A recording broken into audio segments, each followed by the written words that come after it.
Get up there, my boy. Get in there, you big stiff dosser. Come on. That big dosser got pinged all over the shop, didn't he? Do you know what? Seriously, I would be worried if you've had a beef with me in the past right now. Tyson Fury banged up last night big time. Tate's getting banged up soon. Conor McGregor's fighting soon. I do have to worry about him because things aren't looking good, mate. But we have to be fair to Fury because I do have a lot in common with him. You know, we're both bald, fat, and neither of us are heavyweight champion of the world. And actually, neither of us are undefeated fighters. We're practically brothers, Tyson. I don't have the love handles, just to be clear, if you want to distinguish between the two. Tyson Fury took his first loss last night, yeah. And, as Big John says, men may perform mountains. And Oleksandr Usyk is a mountain that no man born from his mother can climb. The greatest man ever born. Oleksandr Usyk, the real heavyweight king, the real greatest of this era. No doubt left in anyone's mind now. Tyson Fury, sit down, because the real heavyweight king has arrived. It's funny quoting Big John as well, because, he started this week off bullying a man half his size, and Tyson Fury ended this week off getting bullied by a man half his size. Is that karma? I think that might be karma. Oh, the little rabbit. Usyk told us this would happen. He said, "Don't be afraid. I will not leave you alone." And he stalked him round that ring like he was baby reindeer. It was beautiful, wasn't it? And apparently that little jumped up middleweight who Fury didn't need to fight because he was just a middleweight anyway, actually pretty fucking good. Maybe Fury didn't want to fight him because he knew that's what would fucking happen. Now, as much as I can give him credit for his efforts in the ring, we can't rewrite history here. As great as that fight was, we'll never ever forget. The streets remember. This fight would not have happened unless His Excellency made Tyson Fury an offer he couldn't refuse. This would never have happened. We would have watched boxing history play out with Fury never fighting Usyk and Usyk never getting what he deserved and the fans not getting what we deserved, which is to know who the fuck is number one. That is all Usyk ever wanted, was the chance to prove he was the greatest. And last night, he did it. We are looking at the greatest heavyweight, possibly the greatest boxer entirely of this generation. Because yes, there's other pound for pound fighters out there, but are they getting in a ring with a man who currently, as they're getting in the ring, has 40 pounds on him? Are they fuck? And that's why you're pound for pound number one, Usyk. And for anyone who wants to do mental gymnastics of who really won the fight, because surely not, but if there is anyone trying their hardest to find a way in their imagination that Fury even come close to winning this fight, he landed 135 punches to Oleksandr Usyk's 185. That's a 50 punch difference, which is a lot. In terms of power shots, Fury apparently landed 23, Usyk landed 51, more than double. There isn't an argument, but just in case there's anyone out there, that's data, that's not my opinion, facts don't care about your feelings, it's the truth. I don't know why I'm even saying that, to be honest, because the fact that Tyson Fury was so fucked up off of Oleksandr Usyk that he started wishing everyone Happy New Year in May should give away the level of brain damage he suffered in that fight. And actually tweeted after the fight why he said that, because the fight was originally scheduled for the 23rd of December last year. So he hit Tyson Fury so hard, so many times, that he thought it was 2023. He knocked him into last year, literally. Happy New Year! It's fucking May. Anytime anyone says to me, Fury won, Happy New Year! That's what I'm coming back with, you fucker. Don't be stupid. And to talk about that weight disadvantage, this is the biggest weight disadvantage a fighter has had to overcome to beat a lineal champion in like 90 years, apparently. That's how unbelievable an achievement this is for Usyk. And I said before the fight, this will not be about a good big man beats a good little man. It will be a guy who moves well for a big man in there with one of the greatest moving fighters in boxing ever. And that ring IQ that Usyk has made it so that even though he was the smaller man, by 40 pounds and however many inches in height, he still fought like he was the bigger man. He was the predator and Fury was the prey. Fury was running around the ring all fucking night as Usyk stalked them down. That's not supposed to happen when you're that much smaller than the other guy. It's insane. But he knows exactly how to put pressure on you and exactly how to break his opponents down mentally and physically. And he did it from the opening fucking round. So in round one, as I predicted, Usyk was straight into him. I said in my predictions and all the run-up, Usyk found Anthony Joshua's chin very quickly in that first round, landed a big backhand on AJ, and that he would do the same thing to Fury. He did exactly that. And we have never seen Fury in his entire career look that nervous in a first round ever. He was biting on everything. He was constantly in a state of panic. And when he would take a big shot, he would try and play it off to the crowd. But the reality was, you can celebrate all you like and play it to the crowd. You're not responding with punches. You're getting out punched straight away. And some people who don't know what the fuck they're looking at will buy that, right? And that's why he's doing it. Round 2 starts exactly the same. Usyk gets straight into him with a big 1-2 straight down the pipe. And Fury punches himself in the chin afterwards to play it off. Mate, we're not buying that. We know exactly what the fuck's going on. You're getting outlanded here. So the better shots again were landed by Usyk in round 2, although Fury did start getting some nice, good little sneaky body shots in there. And with those long arms, to be fair to Fury, and I will give him credit for this fight because he had some amazing moments and he put on a good performance. Some of those body shots where he was sneaking them in, they looked beautiful. But Usyk was just landing the better shots early on. And Usyk himself went to the body in round 3, lands a big left hook on the head of Tyson Fury in that round. These rounds weren't like one-way traffic. Fury was landing little bits and pieces, but it was just clear to me anyway that Usyk was landing the better shots throughout the first 3 rounds, as I said he would in the prediction. Now, Fury did start outlanding Usyk in round 4, in my opinion. I think he stepped on the gas because he's clearly aware, all right, I'm getting outlanded here. I need to try a bit harder. And this is where Usyk gets you, because although Fury's having success, Usyk is staying right in your face. So you're not getting all of the time and the energy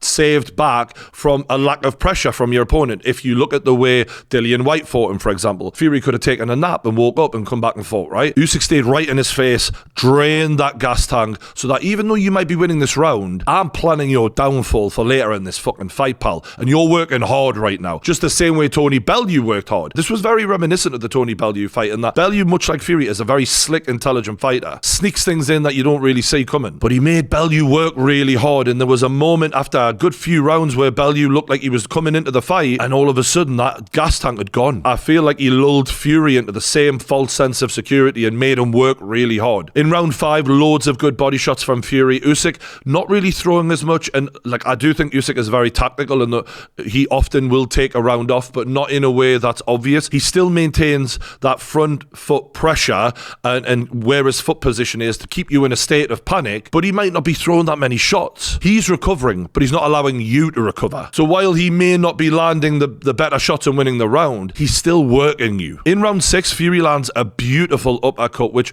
Usyk takes very, very well. Again, Usyk's chin is massively underrated. People think because he's not the biggest guy that he can't take a shot. He took AJ's best shots. That's why I was confident he was going to win this fight. Because if AJ can't hurt you, who the fuck can, really? And part of the problem for AJ and Fury is, yeah, you land that one big shot on him, but you're working so hard that you can't follow it up with more punches. That's why I gave Usyk a real chance of finishing Fury, even though Wilder didn't. Because Wilder lands that one shot on you, and he needs time to recover. He can't keep throwing. With Usyk, he may not have that one-shot power, but he's going to keep touching you. He's going to hit you more than anyone ever hit you before in your fucking life. And can you take that? And as we found out later on in the fight, Fury almost couldn't. And from round 7 onwards was where Usyk just stepped the level up, just like he did with all the rest of them, and was where Fury slowly but surely drowned. Yeah, Fury lands a good shot here and there throughout the fight, but Usyk had drained the best of Tyson Fury out of him. And now was just about keeping the pressure on and waiting for the right moment. That round was the most devastating one so far in the fight, and it ended with Fury's nose smashed in. He looked beaten up by that point,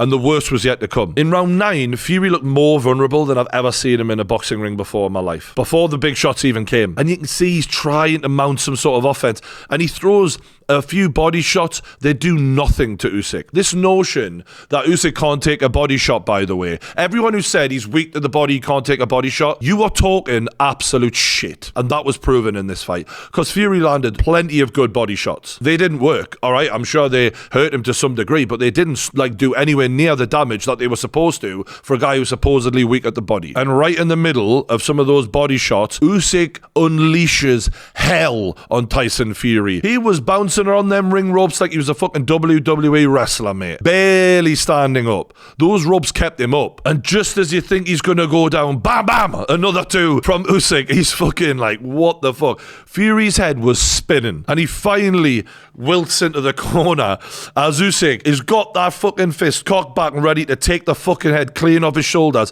The referee jumps in. I was thinking he'd waved it off. He gives him a standing count, but he jumped in before the final blow could be given. Fury Fury got saved right at that moment by that referee. If that doesn't happen, Tyson Fury isn't even wishing you Happy New Year. He's on his way to the hospital. Would have been clean out because he was more hurt in that moment than we've ever seen him. Yeah, we've seen him put down by Wilder. He gets up, no problem. He's still with it. Still got his legs under him. He wasn't even in the arena at that moment.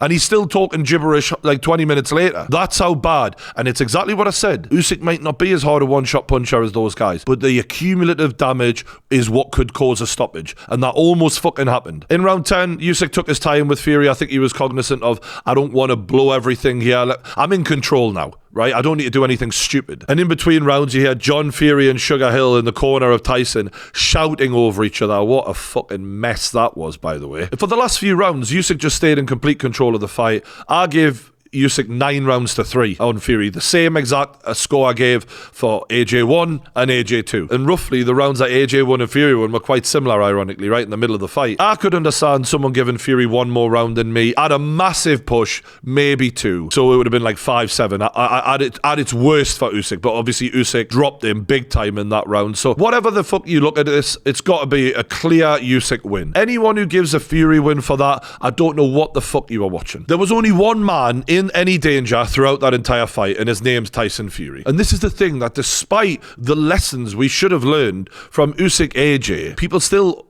overstay the size advantage of Tyson Fury. There's a reason why Tony Bellew, Anthony Joshua, Tyson Fury, they all have a similar problem with Usyk, which is that can they beat Usyk for a round or 2 or 3? Yes, they can. They're great fighters. But Oleksandr Usyk is a 12-round heavyweight fighter. And those are rare in the history of the game, right? Especially now, with these giant men, 260 pounds and upwards. They can't keep the fucking pace with him. And they won't do what I've suggested, which is to go out and put the fight on him and fight him instead of boxing him. None of them do that. Fury on the back foot the entire fucking time. When you've got this massive reach, and you could chase after him and land big shots because they don't want to gas out. And they're worried about that because if they do, then they're fucked. But ironically, they try and pick him off with a shot here and there. They land some good shots, of course, but they're not putting together the level of pressure that he's putting on them. And even just to land those little shots, they're expanding so much energy and they can't keep up with him. And they all meet the same demise. This is why I said Fury needs to start fast. Fury needs to put a dent in him in the first half of the fight because in the second half of the fight, you ain't got nothing coming to you, mate.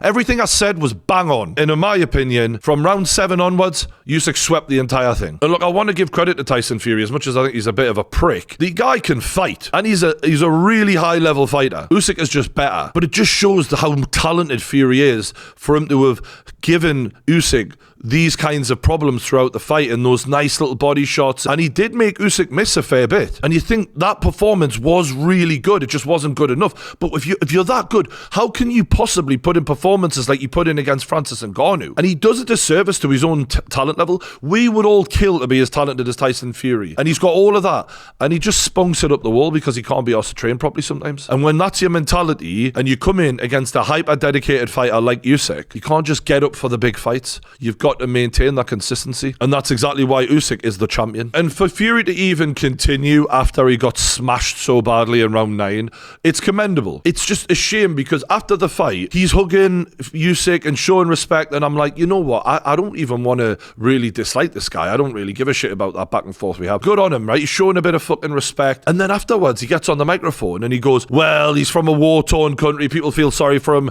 And that's why he got the nod. Fuck me, mate. A bit of class for once in your fucking life wouldn't go amiss, like. The man has just beaten you. You've been beaten by the best. There's not even any shame in it. Just shake hands, give him his respect and get the fuck on with it. But no, he had to take away from his moment. And that's why a lot of people don't like him, because he just couldn't show a bit of fucking class. As I said at the start of the video, you just got outlanded. It's simple maths. It's not an opinion. And the one big moment of the fight was Fury getting bashed all over like a fucking pinball. Fury in the post-fight was like, well, if I'd been told that I was down on the scorecards, I would have gone for the knockout. It's like, mate, you need someone to tell you to try and win the rounds. Is that your excuse here? Oh, well, I would have done if someone had told me. You're a fucking boxer? The heavyweight undisputed title fight? Of course you should be fucking trying to win. And look, he can make as many as excuses as he wants. He's the one who told everyone I'm the greatest fighter of all time, greatest heavyweight of all time, and you're clearly fucking not. Usyk proved he is number one. The debate is over. There is no more talking. I don't care what you thought, who scored what. He lost. fair and square,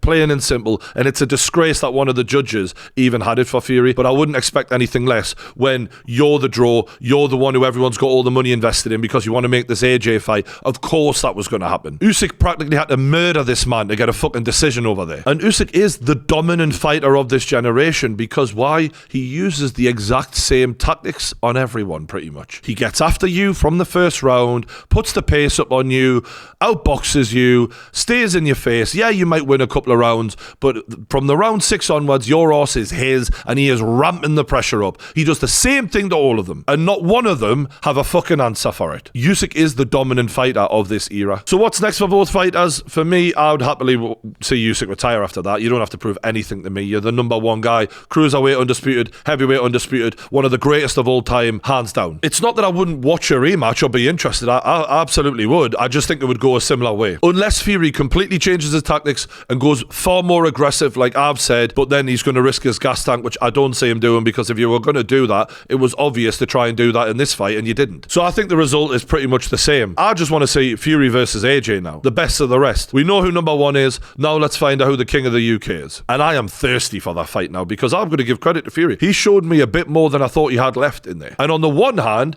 you could argue he did a bit more damage to Usyk. But on the other hand, he took more damage from Usyk than AJ did. Yeah, AJ was on the ropes himself in the 12th round, but half of that was exhaustion, half of that was the punishment he'd been given. And as much as I think Usyk could have got him out of there if that had continued, he was a lot further away from being out than Fury was, who was out on his fucking feet, gone. Nobody home. So there's a lot more intrigue there than after the Ngannou fight, where I just thought Fury was fucked. This now makes me really want to see that fight. And I really hope His Excellency just does that. But it seems like the potential rematch could be scheduled already for October. And shout out to His Excellency. We do need to give him some credit, because this man has changed boxing. Without him, we would never have got the answer of who is the greatest heavyweight of this era, because Fury would have kept running from him. This man is making our dream fights come true. Thank God. And it's so funny that we've now got this happening in boxing, because for years it was like, oh, the UFC makes all the dream fights, boxing doesn't. And now you look at the state of the UFC right now, with Tom Aspinall having to defend